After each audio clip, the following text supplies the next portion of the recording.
Hello বন্ধুরা, আজ আমি তোমাদের সামনে নিয়ে চলে এসেছি ক্লাস 10 মাধ্যমিক টেস্ট পরীক্ষার সাজেশান, ফাইনাল সাজেশান। এটা গল্প থেকে সাজেশান এনেছি, যেখান থেকে তোমরা 5 মার্কস এবং 3 মার্কের কোশ্চেন অবশ্যই কমন পাবে। এবং আমরা এখানে চালাকির সঙ্গে পড়ব।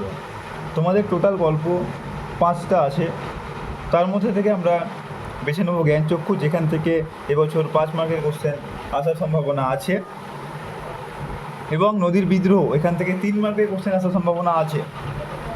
আর তোমরা যদি বলো চালাকির মাধ্যমে পড়াশোনা করব, তো এমন দুটো গল্প যেখান থেকে এবার 3 এবং 5 আসার সম্ভাবনা আছে, সেটা হচ্ছে বহুরূপী এবং পথের দাবি। এখান থেকেও একটা 3 না তো 5 একটা আসবেই, 100%। একটা 3 না তো একটা 5 দেবেই। এখান থেকেও সেম, একটা 3 না তো একটা 5 দেবেই। তো আমাদের চালাকির সঙ্গে যদি এখান থেকে 3 দেয় তো এখান থেকে 5 দেবে, যদি এখান থেকে 5 দেয় তো এখান থেকে 3 দেবে, 100% দেবে। তো সেই জন্য আমরা চালাকি সহকারে পড়বো।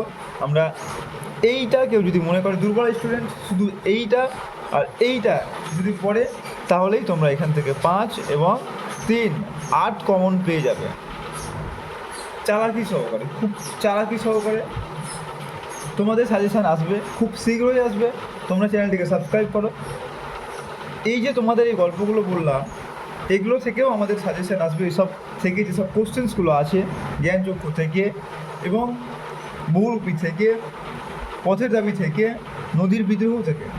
তোমরা যারা একেবারেই নর্মাল স্টুডেন্ট, যারা ভাবছো যে হালকা পড়ে, অল্প পড়ে এই 5টাও আমরা লিখবো, এই 3টাও আমরা লিখবো, একটা 5 একটা 3, তো তাদেরকে বলবো, তোমরা যদি সারা বছর কিচ্ছু পড়োনি, শুধু এই গল্পটা বহুরূপী আর পথের দাবি এইটা যদি পড়ো, 100% 3 এবং 5 কমন পেয়ে যাবে।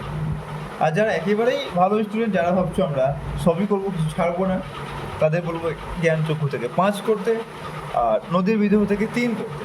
তবে যারা নর্মাল একেবারেই, তারা এই দুটো পড়েই কমন পাবে, 100% কমন পাবে।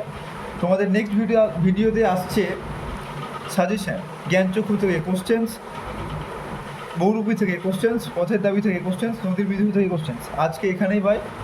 ভালো থেকে তোমরা, ভালো লাগলে লাইক করে দিও এবং সাবস্ক্রাইব করে দিও।